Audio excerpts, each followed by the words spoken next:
Hey, I'm Dr. Ariana Demers.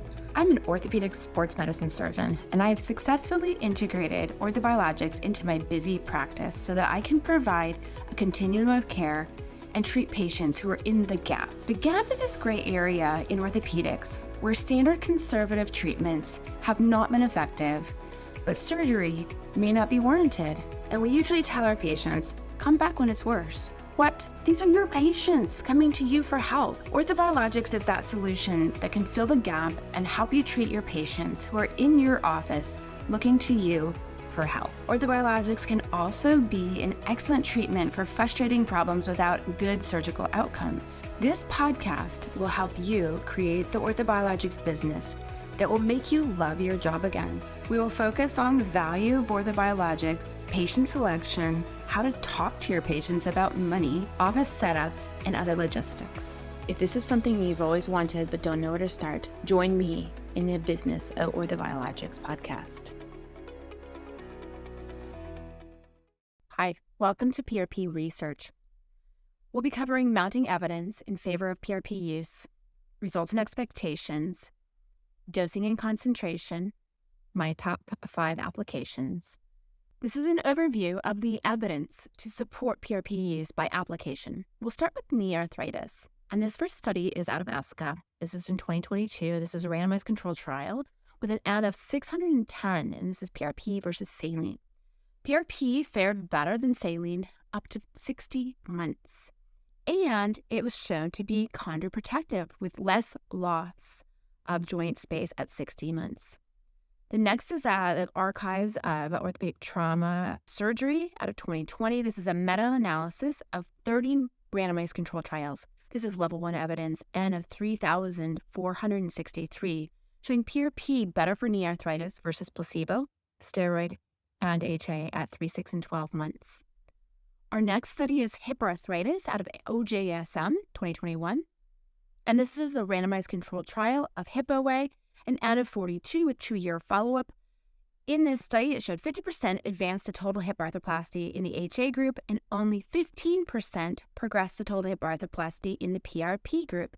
This showed that leukocyte-poor PRP delayed need for total hip. Very interesting study. Additionally, in 2016, a randomized controlled trial, N of 111, PRP versus HA, again showed PRP better than HA for pain and functional, and this is at least durable in this study up to 12 months. Next will be gluteus medius tendinopathy. This is a lovely study by Dr. Fitzpatrick, and this is a level 1 randomized controlled trial in 2019, corticosteroid versus leukocyte-rich PRP, N of 80, 40 in the leukocyte-rich PRP group, 40 in the corticosteroid group. And the PRP performed significantly better with improvement by 12 weeks, sustained up to 2 years. And the corticosteroid had max improvement by 6 weeks, but this was not maintained at the 24-week mark. Next will be this chronic MCL strain out of 2020. This is an N of 52, symptomatic greater than 3 months MCL strain with 6-month follow-up. And this is really interesting because this was an intra-articular injection weekly for 3 weeks, not intratendinous or intraligamentous. And we showed that pain improved by 1 month, and this resolved. So this was really interesting and piqued my interest because this was not an intratendinous or intraligamentous effect, but a local effect from the articular injection alone. Next would be the ankle arthritis. This is a 2020 level 2 trial, N of 39 with 6-month follow-up, tibial talar arthritis. And they got a single 3 cc injection of PRP. Pain decreased by 50% with a single injection at the 6-month mark. If we look at ankle sprain, this is the Journal of Medical Science and Clinical Research in 2020. This is a level 2 trial, N of 40, 1-year follow-up, grade 3 ATFL sprains with 20 cc's blood draw, 6 cc PRP, with the PRP group being better from 1 month to the 1-year follow-up. This is the next study is Achilles non-insertional Achilles tendinopathy with a 2015 study level 4 leukocyte-rich PRP single injection with 50-month follow-up, with the VISA score improving from 45 to 88 at the 50-month follow-up. And patient satisfaction, 91% would repeat the treatment. Additionally, there was no ruptures. In 2017, Boson showed a level 1 randomized controlled trial of corticosteroid versus saline versus PRP plus eccentric training. It was a 24-week follow-up, and the VISA scores improved with PRP and corticosteroids at 24 weeks, but not the saline sham. This was all better than eccentric alone, and corticosteroid was better in the short term than PRP, but long-term PRP was better. Next, rotator cuff tendinopathy, partial thickness tears, show a study in 2020 that was an injection of intratendinous 1 ml PRP injection, N of 128 patients with an ultrasound-guided injection with a 70% success rate. Failures were predicted by a type 3 acromion or significant AC joint arthritis. Another study for the rotator cuff out of OJSM showed a 2021 randomized controlled trial, platelet-rich plasma versus corticosteroid for partial thickness rotator cuff tears. This was an N of 32 subacromial application of leukocyte-poor ACP in the subacromial space only. At 6 months, leukocyte-poor PRP was better than corticosteroid. However, this does bring up some questions about injection location versus corticosteroid versus the PRP, as well as dosing with a 1 cc injection only. So something to think about and be critical of when you're looking at the literature. When we talk about lateral epicondylitis, so this is a study out of AJSM. This is the landmark study by Alan Mishra, 2013, randomized controlled trial, N of 230, 6-month follow-up, leukocyte PRP plus dry needling versus dry needling alone. PRP group was 84% success rate versus 68% success rate with dry needling alone. AJSM 2019 systematic review showed PRP to be statistically and clinically better in the long term versus corticosteroid for lateral epicondylitis. And that really starts to push our treatment protocols for the long-term benefit for a patient. When we look at UCL partial tear, this is out of OJSM 2021, level of evidence 3 with an N of 50. And this was a single PRP injection of UCL strain, and 64% returned to throwing. These are overhead throwing athletes after 1 PRP injection. 10 patients required a second injection, and of those 10 patients, 3 returned to return to throwing. So a total return to play for a throwing athlete after UCL injury with PRP injection was 72%. This is not for complete tears, and this is not for multiple tears, they concluded. When we look at CMC arthritis, this is a 2018 level 1 randomized controlled trial, N of 33, 2 injections of PRP 2 weeks apart versus steroid CMC injection. PRP was better and fared better and lasted for at least 1 year. So this is something that we really need to think about when we're telling our patients from an expectation standpoint, how long CMC corticosteroid injection is going to last versus how long PRP injection of the CMC is going to last. And then also risks of infection, accelerated arthritis, blood sugar elevation, osteoporosis. Corticosteroids are not exactly benign. This is a lovely study for carpal tunnel syndrome, 2021, level 1 randomized controlled trial.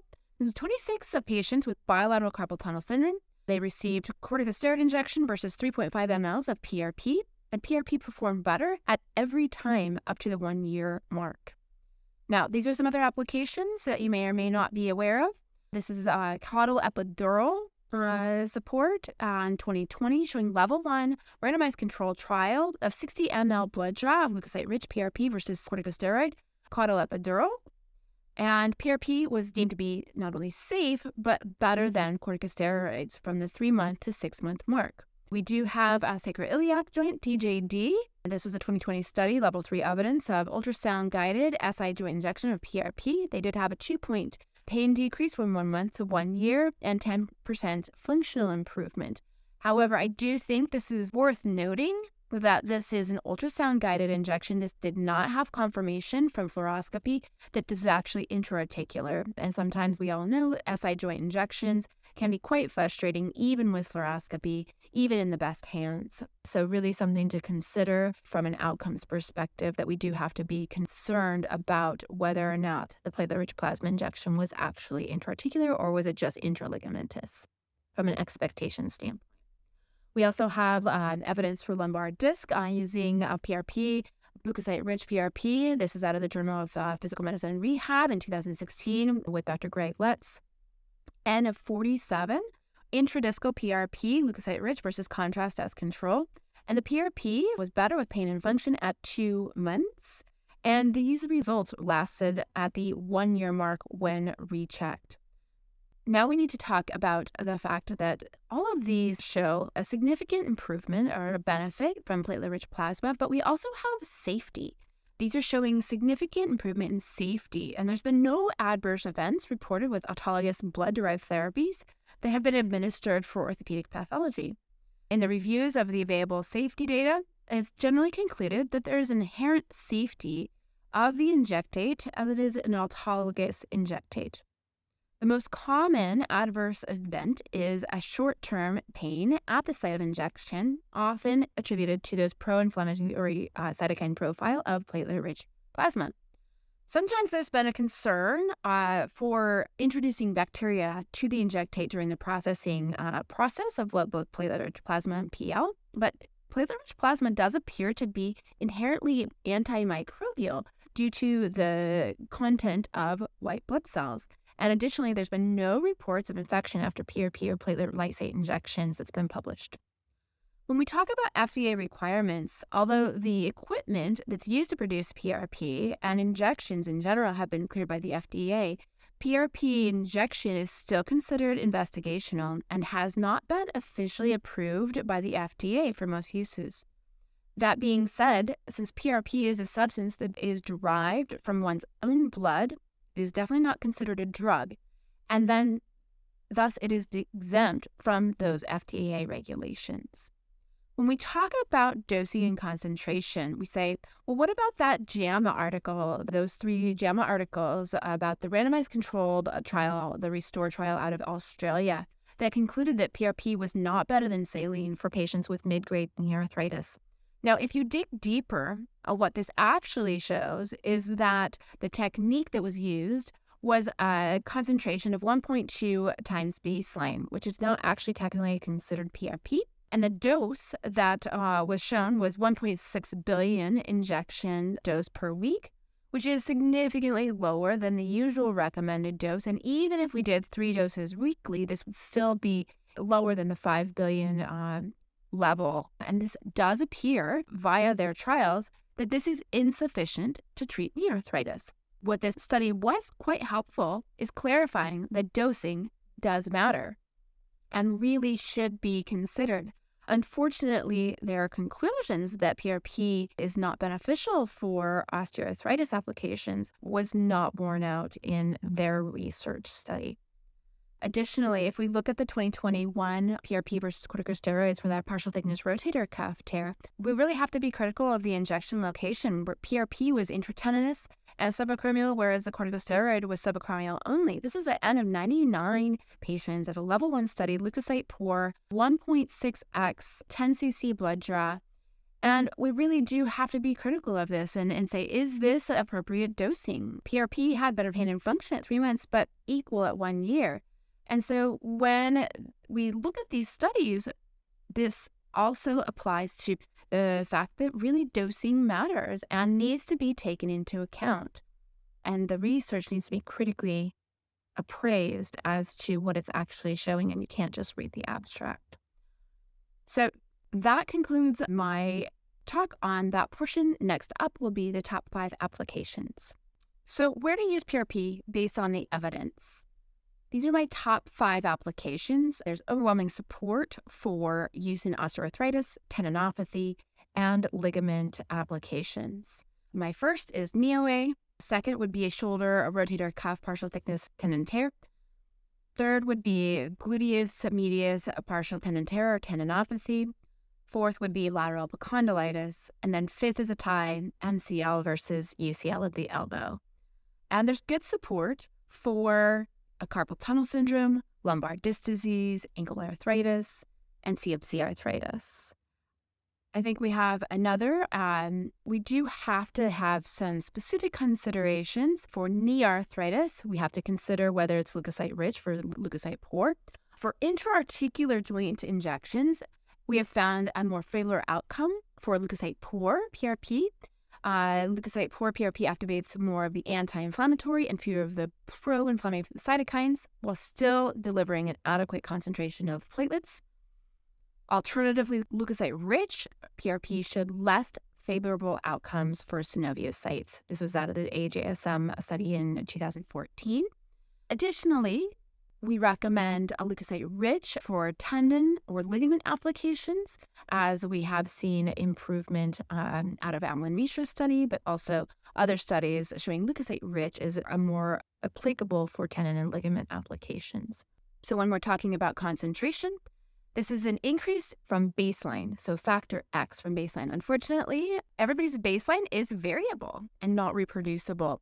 We do know that there is mounting evidence for minimum concentration for effect, just like a dose-response curve. When you're talking about medications, there appears to be a similar curve for platelet-rich plasma. I am going to be recommending cell counting, either hemocytometer or send-off recommendation. And we start to talk about dose of platelets, not X concentration increase.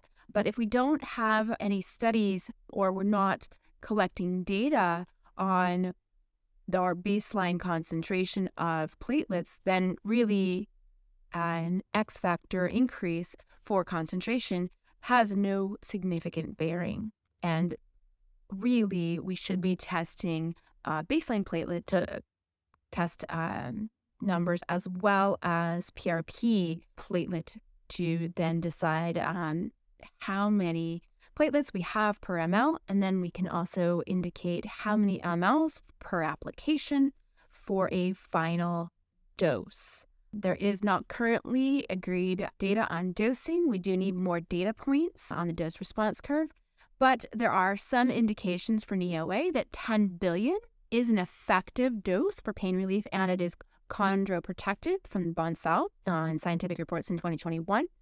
For applications of rotator cuff or tendinopathy, it does appear that 5 billion is a good dose response curve data point that we've been looking at. And really, we at least need to be monitoring this.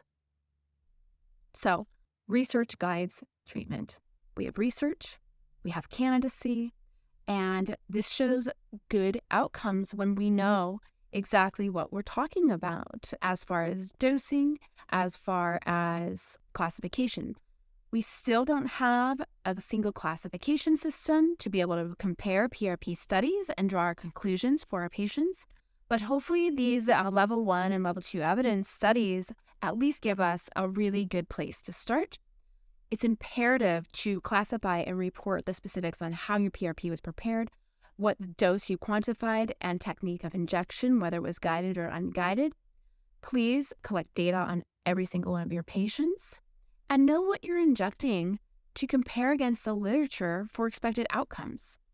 We still have a lot of work to do, but the future is great. I'm quite excited. The only limit to our realization of tomorrow will be our doubts of today. And that's from Franklin Roosevelt. Have a great day. This has been the Business of Orthobiologics podcast. Thank you so much for joining us today. If you want to know more, please join us on the website prp-now.com and click on the free masterclass. Also, don't forget to subscribe to this podcast to get more guidance on integrating PRP in your busy practice. Bye for now.